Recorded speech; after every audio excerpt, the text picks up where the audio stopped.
The first sign of war was not a fleet appearing in orbit, but a silence that stretched too long. When the Scifi emissaries failed to respond after their final demand, humanity knew what was coming. They had watched this pattern before with other species. Diplomacy was a ritual, not a negotiation. The Scifi did not bargain. They issued ultimatums. And when those ultimatums were ignored, they struck. Commander Elias Voss sat in the war room of the United Terran Federation's High Command. His fingers steepled beneath his chin as holographic displays flickered before him. The Scifi High King's last message played on a loop, a towering figure draped in gold and chitinous armor, his slit-pupiled eyes glowing with contempt. Humanity, submit and no mercy. Defy us, and you will be purged. The generals and admirals seated around the table debated their options, but Elias knew they were wasting time. The Scifi would attack regardless. They were a species bred for war, a civilization that had survived by crushing weaker neighbors before they could become threats. They had mistaken humanity for just another stepping stone. Elias was prepared to show them their mistake. The first attacks came without prelude. Terran colonies along the outer systems erupted into flames as Scifi warships descended, their angular hulls blotting out the stars. Defense platforms responded with precise railgun fire, but against the sheer numbers of the Scifi armada, they were little more than an inconvenience. Reports flooded in from the rim worlds, entire settlements razed, survivors taken as trophies or slaves. The Scifi did not just seek conquest, they sought humiliation, a demonstration of their dominance. On Epsilon Eridani 4, where humanity had cultivated a thriving agricultural colony, the streets ran slick with blood. Scifi warriors, their exoskeletal forms moving with predatory grace, cut down resistance with plasma blades that burned white-hot. They laughed in their strange, chittering language as they tore through Terran forces, finding joy in the slaughter. But in their arrogance, they failed to notice the eyes watching from the ruins, the humans who did not flee in terror but memorized their patterns, their weaknesses. Elias received the transmission from Epsilon Eridani's last holdout before their signal was lost. A battered soldier, helmet cracked and breath ragged, spoke through the static. "They think we're prey," he whispered. "They don't know what we are." The feed cut out, and Elias closed his eyes, gripping the table until his knuckles whitened. The United Terran Federation's official response was swift. The president addressed the surviving colonies with a voice like sharpened steel. "They came to break us.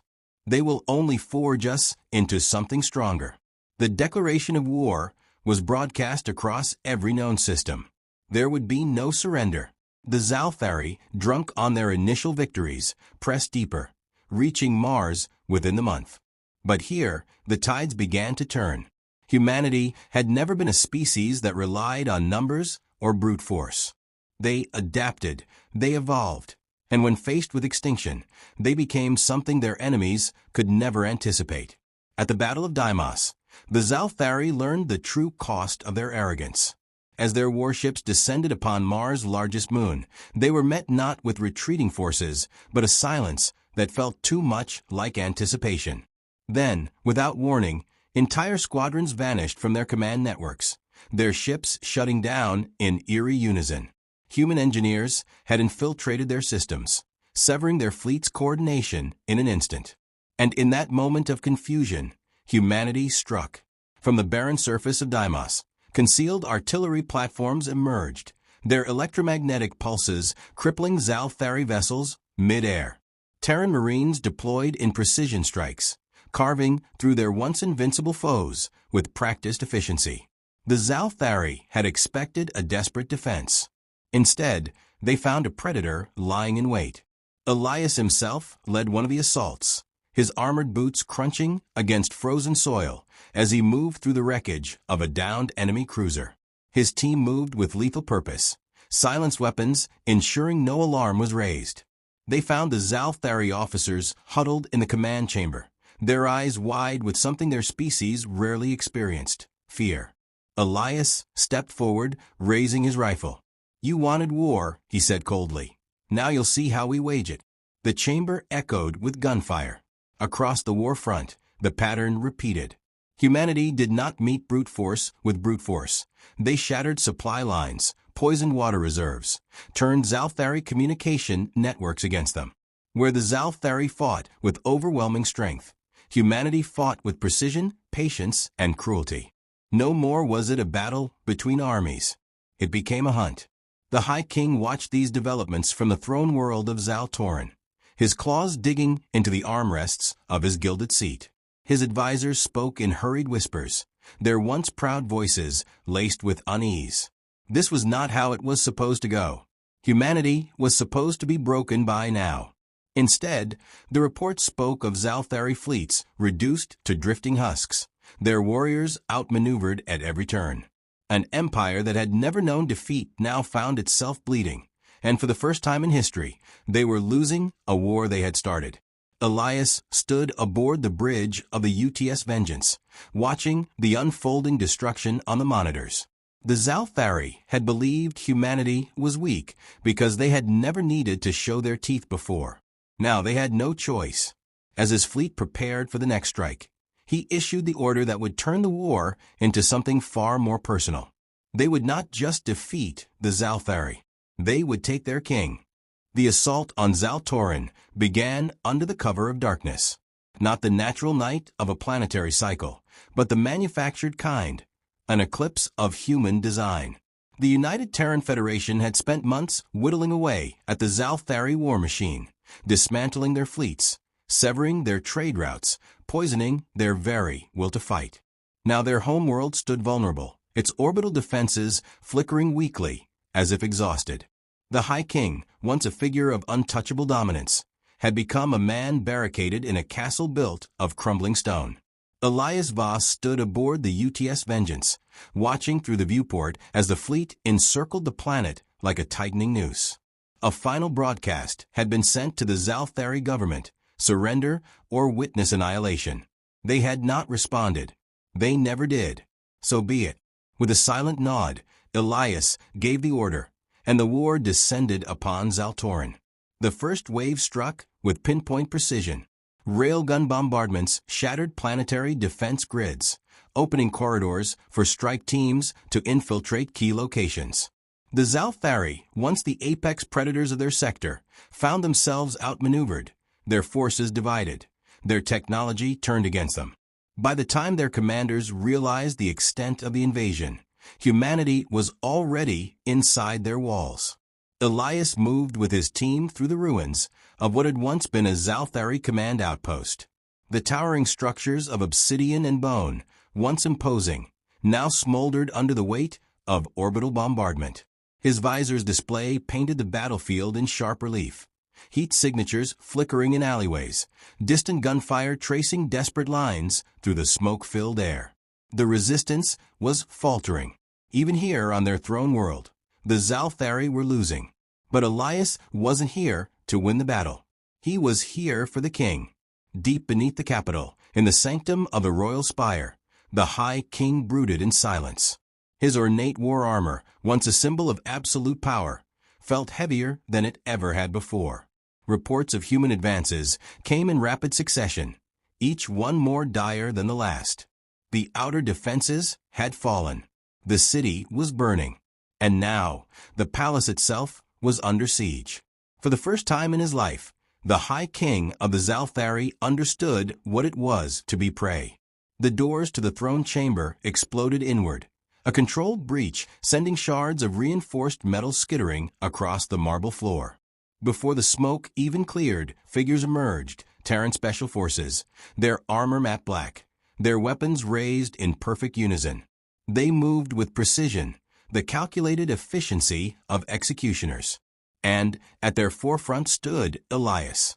The High King rose, drawing himself to his full height, but there was no mistaking the tension in his stance. His war blade, once wielded with effortless confidence, felt unsteady in his grip. Elias noted the slight tremor in the king's clawed hand and stepped forward, rifle aimed squarely at his chest. "You have lost," Elias said, his voice devoid of emotion. It was not a question. The High King bared his teeth in something between a snarl and a final act of defiance. I am the ruler of the Zalthari Empire.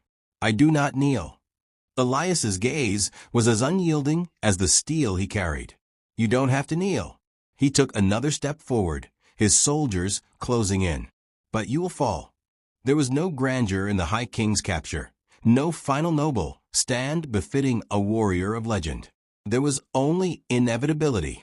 A pulse round struck the Zalthari monarch in the abdomen, sending arcs of electricity coursing through his towering frame. He collapsed to his knees, his blade clattering to the floor. Two soldiers moved in, binding his arms behind him with reinforced restraints. The once mighty ruler of the Zalthari Empire was dragged from his throne, his ceremonial armor scraping against the stone as he was pulled through the very halls he had once ruled. Word of the king's capture spread like wildfire, carried through encrypted human channels and intercepted by what remained of the Zalthari military. Some fought harder, desperation igniting them into a final frenzy of resistance.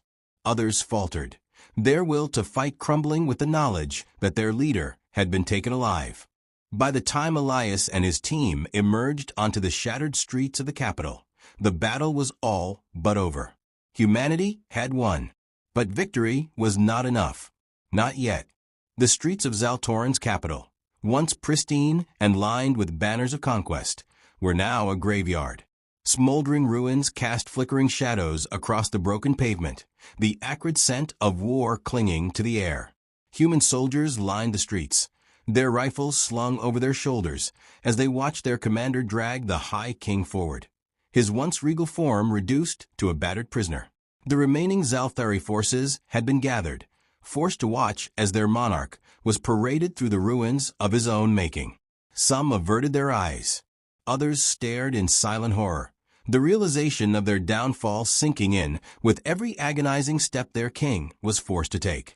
Elias met their gazes without flinching. Let them see. Let them understand. The High King, bound and bleeding, struggled against his restraints, but there was no escape. No salvation. The war he had demanded had reached its conclusion, and humanity had delivered its final answer. They would not be conquered. They would not be broken. And now, the galaxy would know what it meant to make an enemy of mankind. The air on Zaltoran was thick with the scent of fire and ruin. Smoke curled through the shattered remains of the capital, carrying with it the final echoes of a war that had reached its inevitable conclusion. The once mighty Zalthari Empire lay in ruins, its streets littered with the remnants of a civilization that had believed itself invincible. Elias Voss walked with measured steps, his boots crunching against broken stone as he led the procession toward the city's central plaza. Behind him, the High King stumbled, his bindings forcing him forward, his pride the only thing keeping him from collapsing entirely. The once magnificent ruler of a galactic empire had been reduced to a prisoner dragged through the ruins of his own arrogance. Human soldiers lined the streets, their expressions unreadable behind their visors.